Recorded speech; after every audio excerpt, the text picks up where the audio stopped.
Okay, we are live. So, welcome to Breaking the Cycle and Overcoming Mental Burnout and Imposter Syndrome.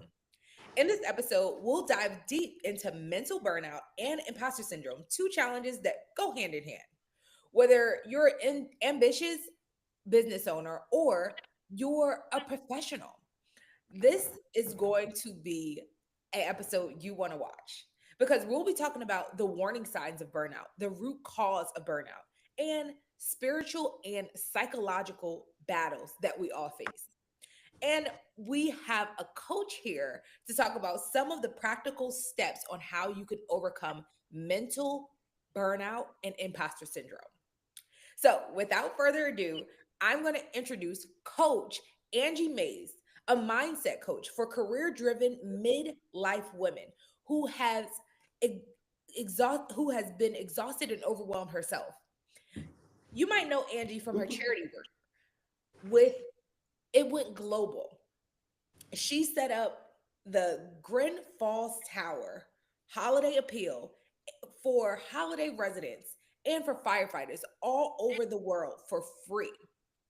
So, without further ado, Coach Angie, thank you so much for being on the podcast today. And I want you, before we get into it, I want you to the people that may not know what Grenfalls is, give them a little background of what that is. Oh, yeah, of course. It's Grenfell Tower Holiday Appeal. So basically, there was a fire in London, and there was a lot of residents that lost their life, and the ones that survived the fire, they had to be put into hotel rooms and stuff. So there was big families in these hotel rooms, and I was back home, and I was thinking, how sad it was, and how they were isolated and obviously going through a lot of grief and heartache and mental health problems. So I came up with this idea with my friend. We did it together, and yeah, we got holidays all over the world for them, and the firefighters that were involved in it, they were all very emotional at the time. So I gave them that respite. So yeah, it was amazing. It went global all over the world, and yeah, that was one of the ways. I was doing a lot of charity work at the time, so I was helping a lot of people in different areas and different charities, but now I'm focusing on coaching. Well, thank you for that, and thank you for your charity work. I mean, that is super important. We always need people in the community, especially we're I'm in U.S. and she's in London, but as you can see, charity work is global. It's always needed, and I think I did not mention this is the podcast If the Mirror Could Talk, and today we're going to be talking about imposter syndrome and mental burnout, but most importantly, I want you guys to be able to look in the mirror. And if the mirror could talk, what would it say back to you? That's what this podcast is about, speaking to you and speaking to your soul. I'll be bringing coaches that has clients that have been able to overcome different things and transform not only their mind, but their body, their spirit, and their life. So I'm going to jump into asking Coach Andy a couple questions, but it's just going to be like a conversation where you get to listen in. So I don't know if I said that in the beginning, so I wanted to make sure. I was like, did I even say that? So I wanted to make sure I let you guys know this is the podcast If the Mirror Could Talk. So, Coach Angie, what inspired you to become a coach, and how has it shaped your coaching philosophies, things that you teach in coaching today? Oh, this I had so much inspiration really. I worked from a early age 13, and I worked long hours, really long hours, like 12-hour shifts, 6 days a week. And I had very unhealthy patterns, no self-love, people pleasing, no validation.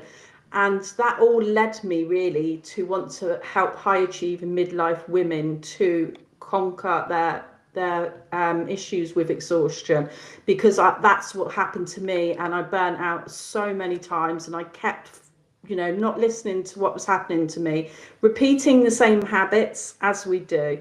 So yeah, so I did that a lot, but it was also down to my mental health journey. For 25 years I struggled with mental health took medication, antidepressants, and did all the types of different therapy going. And I finally found something after 25 years that helped me. And yeah, it was CBT, and then it led me into positive thinking and mindset. And I was blown away about how much our mindset affects our life. Like literally 80% of what we do is mindset, and 20% is strategy. So I was just like blown away. And once I started to learn that, I was able to then stop the burnout in my life and stop exhausting myself out in work and at home, and put healthy boundaries in place. So yeah, it's been a big journey for me to get here, really. So, Coach Angie, can you let our audience know what CBT is for those that are not aware? So CBT is like a cognitive behavior therapy. It's about our thoughts. So basically, if we think, when I was depressed, when I think negatively, I feel negative and then I act negative.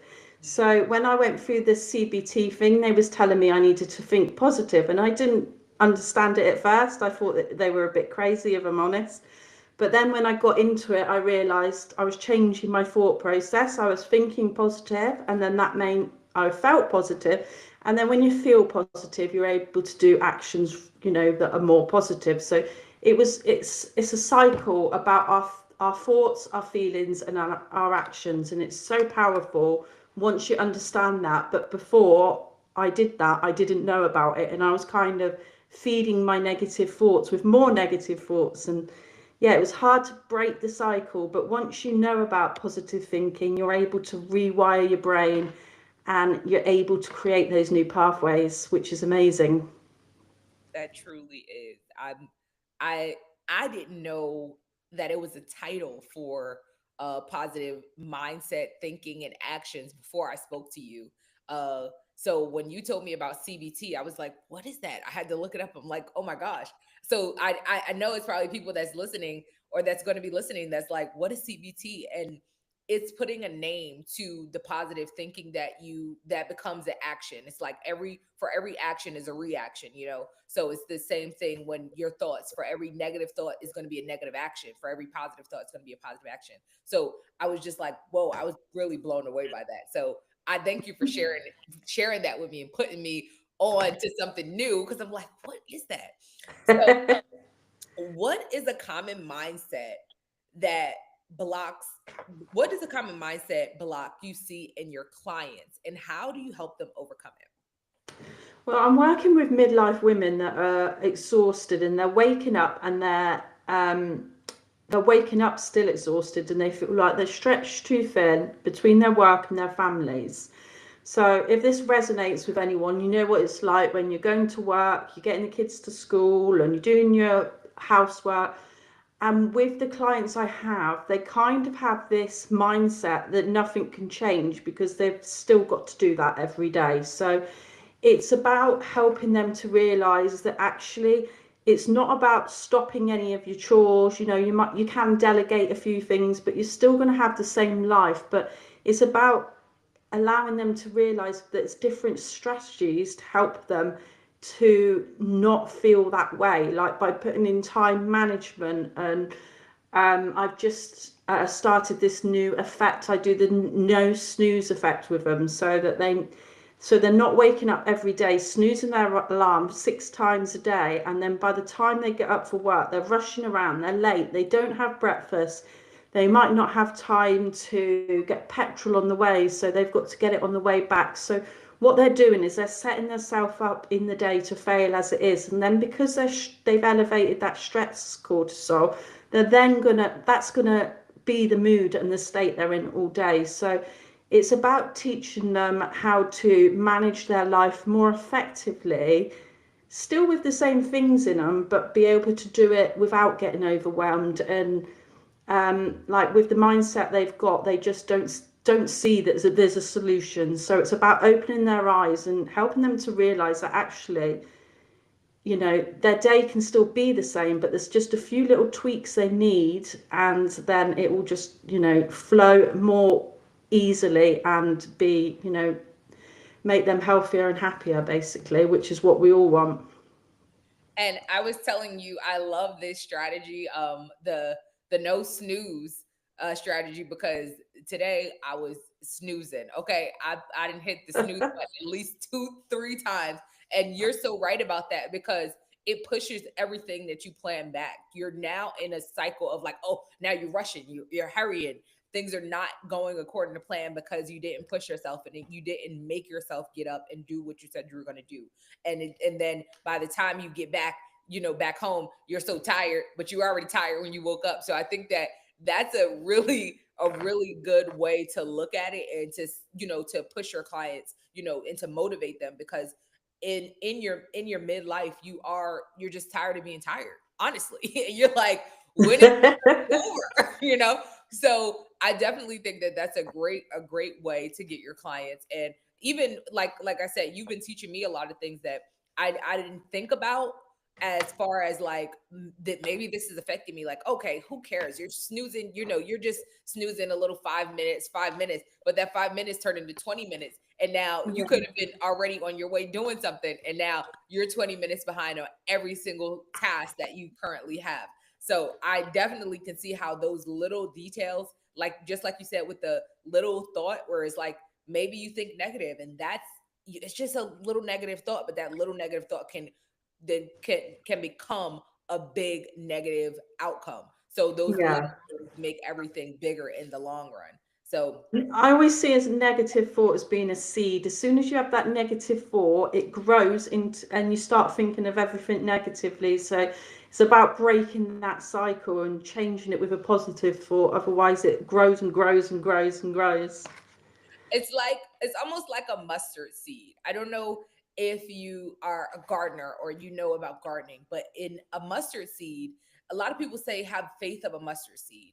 And what a mustard seed is, very small, but it can take over your whole garden. And nothing else can grow but mustard. So it can literally dominate. This tiny little seed can dominate the entire garden. So it's just like that when you think about the thought, is this little tiny seed that's dominating every single thing that is to come. So I definitely would say that every little step that you take can be towards something greater, as long as you continue in a positive direction, especially Yeah. you and learning about CBT. So one of my next questions is, how do you define success, and how has that definition evolved throughout your coaching career? How do I define success? I would say success is.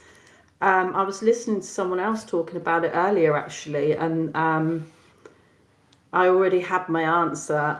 To me, success is being happy. Like I mentioned earlier, my mental health, it was such an up and down roller coaster all the time. And I was battling with my negative thoughts and emotions. So to me, being happy is the ultimate goal. And that is one of the reasons why I want to coach, because knowing what it's like being in the dark, being depressed, I just think everybody should know that it's achievable to be happy. People just don't know the way and they don't know the answers. But as a coach, that's my job to help them. And I just want like the whole world to know you can be happy. It is possible. And that's success to me. And I think that is the ultimate success, because it doesn't matter how much money you get. It doesn't matter what tangible items you get. If you're not happy within, it doesn't feel good. It doesn't feel like No. it matters. It just feels like another thing, another thing, another responsibility. But when you are truly happy, it don't matter if you got 2 cents to rub together. You're like, I'm happy. I'm good. I'm having a great time. So I definitely believe that true success is built upon joy and happiness. I really do, and I agree with that. So, one of my next questions is going to be, if someone is struggling with self-doubt, what's one powerful question they should ask themselves when looking in the mirror? When looking in the mirror,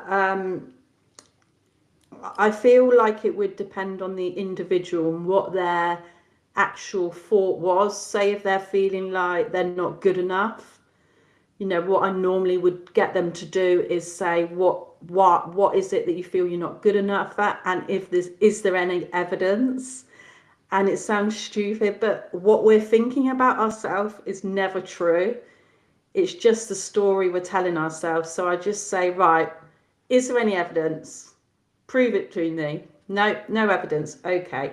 So it's about reframing what they're thinking, really. So if they're feeling they're not good enough looking in the mirror, then I'll get them to do the opposite of what they're saying and say it out really loud. I'm really powerful. Mirror work is so powerful because when you shout in the mirror something positive, you can feel it in your soul. And at first, you seem silly doing it, shouting in the mirror, but it is actually so impactful because you're training yourself to believe in yourself in a way that's fun, really. So I would just, depending on the individual, I'd just get them to reframe it. And, by the end of it, we're both just laughing about it because we know it's not true. So I'm gonna ditch the questions because I've spoken with you and I've heard your story from the dark to the light. I've Yep. heard how you have been able to overcome a lot of obstacles, and I want the audience to know a little bit more about you and your journey before becoming a coach and now. I know you kind of talked about it in the beginning, but I really want them to get an understanding of why Coach Angie is became a coach and how you are truly been able to transform your life. Yeah, no problem. So, yeah, I was about 13 when I started work. I worked for the same employer for 16 years, so I became like family, but he had the mindset that work was life and that was it. He had no life outside of work. So it was from at the age of 13. He used to phone me up while I was at school, ask me to come and work because they was busy. So he had a very strong mindset that work was important and nothing else mattered. So I was kind of there was no boundaries there, and as time got on, I was just like overworked, working 6 days a week, 12-hour shifts. If I was ill, I was still expected to work. There was no healthy boundaries whatsoever.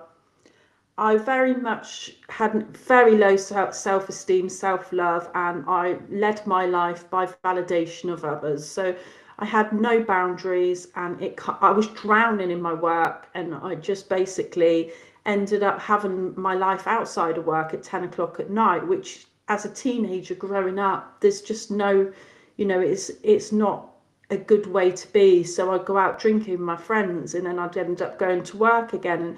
And we repeat the same habits between ourselves. So I've become so depressed and not enjoying life. So, my boss used to go and get me a bag of £20 bag of chocolates to eat to try and cheer me up and things like that. So my coping mechanisms was going out drinking at night, eating too much chocolate, and it was just ridiculous.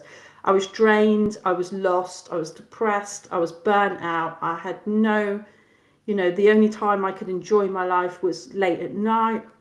I had one day off a week, but I was too exhausted to do anything. And I kind of continued those patterns really through every job I was in. I was always putting everybody else first. So, I'd be irritable at home, and it would cause arguments, and I just wouldn't be able to enjoy my family. And yeah, I was just in survival mode really. And it was just took such a toll on my life. Like I didn't know how to. I had no structure, no organization skills. I just winged every day. I don't even know how I got to midlife. It was just like I was the last straw really was when I was waking up in the middle of the night in pain. I was in pain going to sleep. My legs were hurting, my back was hurting. I wake up 2, 3 o'clock in the morning in pain, crying. I'll be crying on my way to work. My day off, I'll be at home crying. So there was many things that had happened, but I kept ignoring the signs. Like the psychic, I fell down the stairs and I broke my coccyx and I had 6 weeks off work. And the psychic told me it was because I wouldn't listen and I wouldn't rest. Oh, So it's been a very impacting journey of just doing all the wrong things to finally discovering that actually you can be happy, you can manage your life, there's things you can do that ultimately put me first. So it was a lot of soul searching, a lot of self-love, and a lot of setting healthy boundaries, which weren't easy at first. People used to say to me, "What's the matter with you?" Just because I was putting them into place. But Mhm. it's such a big umbrella of things that I've done that I'm now able to help other people with. And to go from being so, I was on the highest dose of medication. I went from 20 milligrams of antidepressants to 40, then to 60. And there was nowhere else to go from there. I'd had counselling, therapy. So it was everything was just kind of like a big wake up call. Like, I can't keep living like this. It was like I was on self destruct mode. And now I've created the Youth First method, which is about just reconnecting with yourself, putting yourself first, setting healthy boundaries to stop you from, burning out, to, you know, have energy, to have confidence, to understand that you are worthy of having a life that's aligned with you. And I wanna I wanna just pause there for a minute, because I think you said a lot of powerful things. You talked about, it looks like, I hope I'm not glitching. You talked about the main purpose of you wanting to get out of this round, like out of the depression realm and out of this, just self doubt, but you were on medication. It's a lot of people that they're just depressed. They didn't go to the doctor, they didn't get any medication, but they feel down. And I want to have this as a message for people that may be in a state of mind right now, just because of the economy, just because of life, just because of all of the all of the things that are putting fear in people, that they too can do it. And like Coach Angie said, she was on the highest dose they had, and she was able to come off of that. So the positive thinking and moving forward with the proper therapy and the proper guidance can really get you into a better place. And then another thing, Coach Angie, you talked about was the drinking. I know it's a lot of people that when they get so down and depressed, or they just feel like things aren't going their way, they're just going to drown themselves in drinking. And drinking is, in the beginning, it's undetectable because you're having fun with your friends, you're having a good time, chill out, it's just a good time. And then that good time goes into a little bit more than a good time. Then it becomes a terrible time. Then it becomes Mm, darkest times. Then it becomes, so it starts off as a good time, and it starts off with you may having good intentions. I just want to get a drink with my friends, especially if you're in the hospitality arena. If you're in anything in hospitality, usually, myself, I was a server before. After work, you go get a drink, or you drink on a, after the doors close, you're on your feet all day. I get it. But yeah, to reach the level of the next level that you're meant to go to, you're going to need to take a break from that. You're going to need to really evaluate what matters to you and how can you become your best self. And I think, Coach Angie, you have so many good techniques that you have used, to really help yourself. But just hearing what you said, I wanted to highlight that for people that are listening, that they too can overcome it, because you were really, really in a dark place, and I don't want to overshadow that, oh, I was depressed, I was facing depression, but it's like people don't understand the severity that it takes for you to get your dosage up and up and up. That means that you are really on the brink. Like, yeah, it's not your everyday depressed person. It's not your everyday just I'm sad today person. This is severe. So when we talk about mental health and when we talk about burnout, this is Coach Angie, someone who has had mental burnout. She's working 12-hour shifts. So when we talk about mental burnout and the techniques that she's used to be able to revitalize who she is and become anew, I would definitely say Coach Angie is one of one of the best comeback stories I've heard yet. Like Mhm. truly. And I don't want to just I didn't just want to brush over that, and I wanted you to have a second to tell your story, because when I heard what you were saying, it took me a minute to like really process everything, because I'm like, wow, I heard it, but the depth in which you had to really pull yourself out of, it takes a strength. It takes a strength like no other. And I really commend you for that.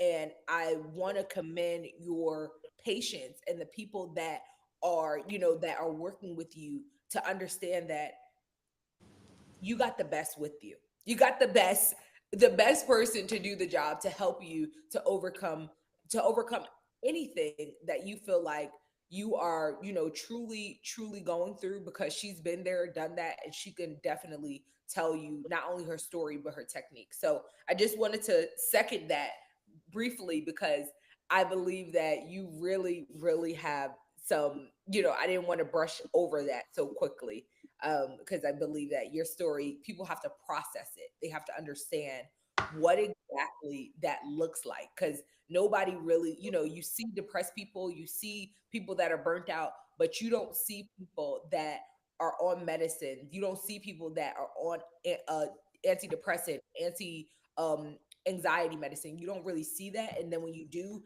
they usually don't get off. They're on that, and that's their life. Mm, yeah.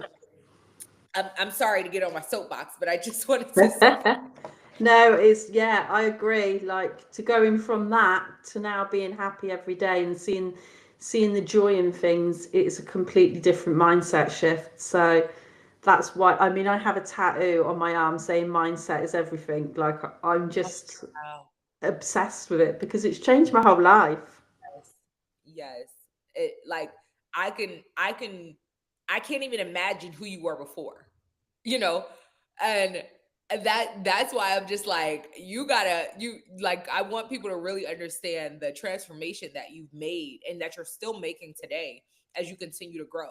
So mine so with that being said, I want to ask you about your past self. What is something that you would say to your old self to encourage yourself today? To encourage your old self today? I've had this question so many times, and it's one which I'm not going to answer. Do you know? Because I truly believe that who I am today is by going through all those lessons and having to overcome them. I kind of wish I knew that life was a lesson, and you need to, ta- get that lesson secure, otherwise you'll keep having it. But Mm. I don't think, I think we have our journey because we have our journey, and that there's nothing that I'd want to change or do different or say different, because it's all just about learning and growing as you go along, isn't it? So I don't think there's anything in particular, because I'm a huge believer of forgiving the past and being where you are now. I love that. That's an answer in itself.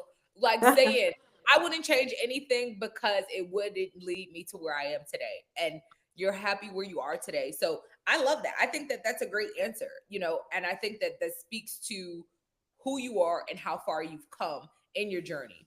To know, like, I wouldn't change anything because it is what it's going to be. And I am I am who I've been created to be right now in this moment. So now, I want to ask you, how can listeners connect with you and learn more about your coaching and the next steps into their journey? Yeah, most of my time I'm on Facebook, so it's Angie Mays Mindset Coach. Okay. I do a lot of my stuff there, and I'm also on Instagram as well, so you'll be able to find me on there. And you have a website, don't you? Yeah, Angie Mays Coaching. Angie Mage Coaching. Okay. And before I let you go, before we wrap this up, I know it seemed pretty quick. It seemed like I was asking you questions pretty quickly. But before we wrap this up, I want to play a game called Mirror, Mirror, Tell Me More. So this game is going to be about things that you would say in the mirror. So without further ado, I'm going to get my rapid fire question.